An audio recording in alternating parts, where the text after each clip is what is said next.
आपको शायद नोटिस हो रहा होगा कि आजकल हर कोई एक जैसी बात करता है।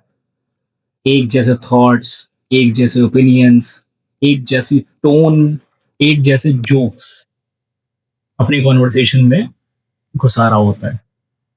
ऐसा लगता है जैसे लोगों की पर्सनालिटी एकदम मर्ज हो गई है, कि सब लोग क्लोन बन गए हैं, कि क्या हो गया है, समझ ही नहीं आ रहा है। इसका रीजन है हमारे स्मार्टफोन्स।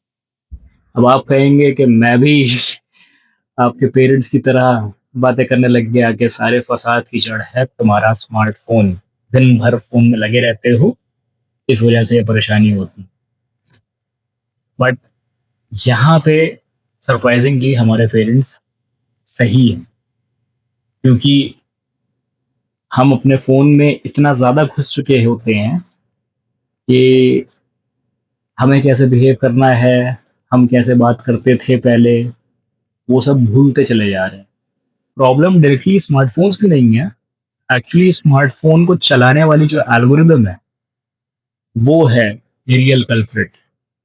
अब जैसे रिसेंटली इसराइल ईरान वॉर जब हो रहा था, तो मैंने उसके बारे में थोड़ी सी रिसर्च की, और फिर मेरे सामने कुछ रील्स आनी शुरू हो गई। अब रील्स देखनी जब मैंने शुरू करी, तो वो वहां से वॉर से फिर वो कहीं और चली गई।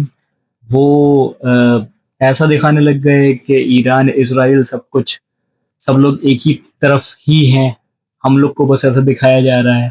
फिर वहां से वो एप्स्टीन फाइल्स पे चला गया, पता नहीं क्या क्या वो सब चीजें शुरू हो गई। फिर होते होते ये भी हो गया कि अंटार्कटिका में आपके स्पेसशिप्स हैं, एलियंस हैं, और अर्थ जो है फ्लैट है, और ये जो पोल एरिया है उसके पीछे अगर हम जाएंगे तो वो एसगार्ड आ जाएगा, थॉर जहाँ पे रहता है।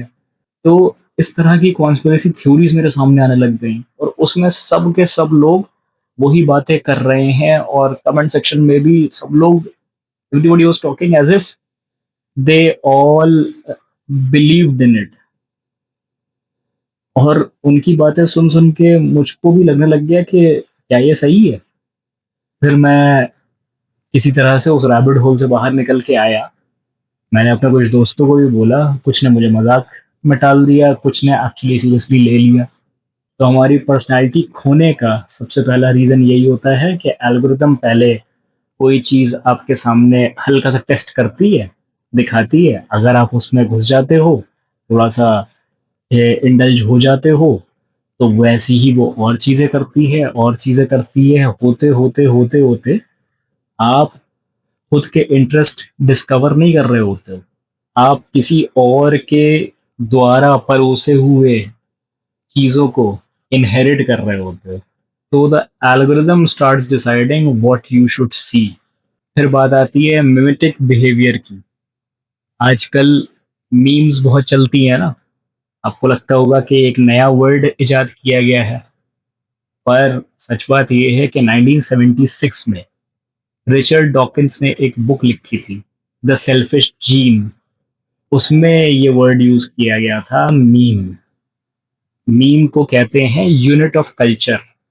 कल्चर की जो भी चीजें होती हैं, वो ट्रांसफर करने के काम आता है मीम। सेल्फिश जीन इसको क्यों कहते हैं?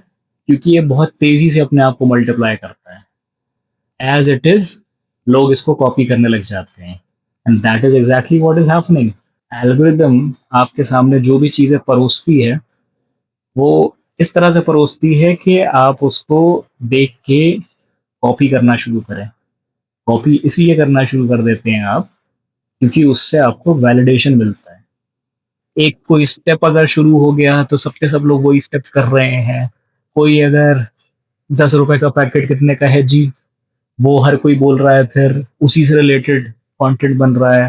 फिर आजकल अभी बीच में मैं देख रहा था कि वो थोड़ा सा अजीब सी आवाज में वास्ते गुना है ये बोलता है, तो उसकी ही कॉपी करना शुरू कर दी लोगों ने। क्यों? क्योंकि एल्गोरिदम रिवॉर्ड करती है आप ट्रेंडिंग चीजों को, ट्रेंड को फॉलो करते हो, तो दूसरी चीजों को कॉपी कर रहे हो। कॉपी करने से आपको वैलिडेशन मिल रहा है। कैसे? क्योंकि आपकी वो रील्स, वो पोस्ट्स, वायरल हो रही हैं, उन पे लाइक्स आ रहे हैं, उन पे व्यूज आ रहे हैं, लोग आपकी कॉपी कर रहे हैं, तो इससे ज्यादा फ्लैटरिंग क्या हो सकता है? तो जहां आपको अपने ओरिजिनल थॉट्स एक्सप्रेस करने चाहिए, you start performing what ever works. जो चीजें वायरल हो रही हैं, अब वही चीजें बना रहे हो, तो इवेंचुअली आपकी पर्सनालिटी पर्सनालिटी नहीं, ऑप्टिमाइज्ड कंटेंट बन जाती है। फिर बात आती है फीडबैक की। नॉर्मल लाइफ में हमारा फीडबैक का प्रोसेस जो होता था वो बहुत स्लो और बहुत ही अनकंफर्टेबल और बहुत ही टाइम टेकिंग हुआ करता था। बट ऑनलाइन फीडबैक इंस्टेंट होता है। तो जिस भी चीज पे ज्यादा लाइक्स आ रहे होते हैं, आप ये सोचने लग जाते हैं कि लोग आपको वैसा ही समझते हैं। जिस चीज में ज्यादा व्यूज आ रहे होते हैं, आप उसको अपनी आइडेंटिटी बना लेते हैं। इसको समझने के लिए हमें द लुकिंग ग्लास सेल्फ के बारे में बात करनी पड़ेगी। इस थ्योरी में यही है कि I am not what I think I am, I am not what you think I am, but I am what I think you think I am. मतलब आप लोगों के वैलिडेशन के हिसाब से अपने दिमाग में जो पिक्चर बना रहे होते हो कि इसको मेरे बारे में ये चीज पसंद है, ये मेरे बारे में ये सोचता है, वो मेरे बारे में ऐसा सोचता है, तो आप उस तरह से बिहेव करने लग जाते हो। तो जहां आपको रियल फीडबैक अपनी पर्सनालिटी में इनकॉर्पोरेट करना चाहिए था, आप एक फेक वैलिडेशन के चक्कर में पड़ जाते हो। You start creating whatever gets approval from other people. और ये एल्गोरिथम की वजह से ही आप एक अकेले इंसान बचते ही नहीं हो। आपकी जो आइडेंटिटी है वो फ्रैगमेंट हो जाती है अलग अलग हिस्सों में। आप व्हाट्सएप पे एक अलग तरह से बात कर रहे होते हो, इंस्टाग्राम पे एक अलग तरह से बिहेव कर रहे होते हो, फेसबुक अगर आप यूज करते हो, मैं तो करता हूँ कभी कभी, लेकिन अगर आप फेसबुक यूज करते हो तो फेसबुक में आपकी एल्गोरिदम कुछ और आपको समझ रही होती है, आप किसी और तरह से बिहेव कर रहे होते हो, और स्नैपचैट ये वो जितनी भी एप्स हैं, और रियल लाइफ में आप कुछ और ही होते हो। आप अपनी आइडेंटिटी को फ्रैगमेंट कर देते हो। मल्टीपल पर्सनालिटी डिसऑर्डर हो चुका है आज के टाइम पे हर किसी को। आप अपने आप को भी नोटिस करना। मैं तो इनफैक्ट मेरे यूट्यूब के जितने अकाउंट्स हैं, उन सब पे अगर मैं जाऊं, अगर चेंज करके रखूं, तो वो एकदम ऐसा लगता है जैसे टीवी चैनल चेंज कर दिया हो। किसी पे कोई तरह का कंटेंट आ रहा है तो किसी पे दूसरी तरह का कंटेंट आ रहा है, किसी पे सिर्फ मूवीज के बारे में आ रहा है तो किसी के ऊपर सिर्फ एडिटिंग के बारे में आ रहा है। अब वो अलग बात है कि मेरी जिंदगी इन्हीं सब चीजों के बीच में घूमती रहती है, तो आपके लिए तो ये सारी चीजें सेम है, लेकिन मेरे लिए नहीं है। तो सबसे जो ज्यादा वर्स्ट कंडीशन है वो ये है कि अब आपके पास सोचने का टाइम ही नहीं होता है। आपको जहां 2 मिनट मिलते हैं, आप अपने फोन को निकाल लेते हो, उसमें स्क्रॉल करना शुरू कर देते हो, जिस वजह से आपको अपने साथ वक्त बिताने का, अपने थॉट्स के साथ वक्त बिताने का मौका ही नहीं लगता है।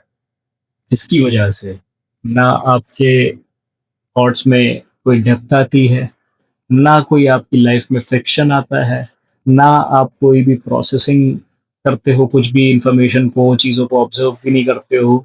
बस कांस्टेंट आपके दिमाग में बॉम्बार्डमेंट ऑफ इंफॉर्मेशन होता रहता है, कंटेंट होता रहता है। जबकि personality is built on silence, reflection, boredom. Bore होना भी जरूरी है, तभी आपके मन में ओरिजिनल थॉट्स आएंगे, वियर्ड आइडियाज आएंगे, सेल्फ रिफ्लेक्शन करने का मौका मिलेगा, जिससे आपको क्लैरिटी मिलेगी, आपको अपने बारे में अवेयरनेस होगी। ये सब चीज़ें करने का मौका ही नहीं मिलेगा, तो फिर कहाँ से पर्सनैलिटी आपकी डेवलप हो पाएगी? तो इसलिए मैंने पहले भी एक वीडियो बनाई थी और उस पर भी व्यूज़ नहीं आए थे, अनफॉर्चुनेटली, क्योंकि शायद मैं वो बात नहीं कह रहा हूँ जो एल्गोरिथम कहवाना चाह रही है मेरे से। पर मैं तो ऐसे ही हूँ, मैं तो ऐसे ही करता रहूँगा। जो मेरे मन में रहेगा, जो मेरे ओरिजिनल थॉट्स होंगे, मैं वो आप लोगों को बताता रहूंगा। आपको समझ में आता है तो बहुत अच्छी बात है, नहीं आता है तो कोई बात नहीं। इससे बस अगर आप एंड तक आ चुके हो, तो मैं यही कहूँगा कि आप जो भी कंटेंट कंज्यूम कर रहे हो, अपने फ़ोन को जितना भी यूज़ कर रहे हो, प्लीज़ यूज़ इट माइंडफुली, सोच समझ के, वरना कितने घंटे निकल जाते हैं आपको पता भी नहीं चलता है। तो जो भी कंटेंट कंज्यूम कर रहे हो, थॉटफुली सोच समझ के कि क्यों अपने दिमाग में उसको डालना है उस इंफॉर्मेशन को। एंटरटेनमेंट अगर चाहिए है तो क्यों इतना एंटरटेनमेंट चाहिए, बोर होना क्यों नहीं है, एक फिक्स टाइम लिमिट क्यों नहीं सेट करनी है। ये सब दिमाग में सवाल करके अपने कंटेंट को कंज्यूम करें, अपने फोन को यूज करें, क्योंकि किसी महान आदमी ने कहा था you become what you consume. तो अगर नेक्स्ट टाइम आपके मन में ये थॉट आए कि कुछ भी ओरिजिनल नहीं हो रहा है यार जिंदगी में, तो प्लीज चेक कर लें कि आप अपने आप को क्या फीड करा रहे हैं। Because your phone didn't steal your personality, it trained, shaped, fragmented, and replaced it.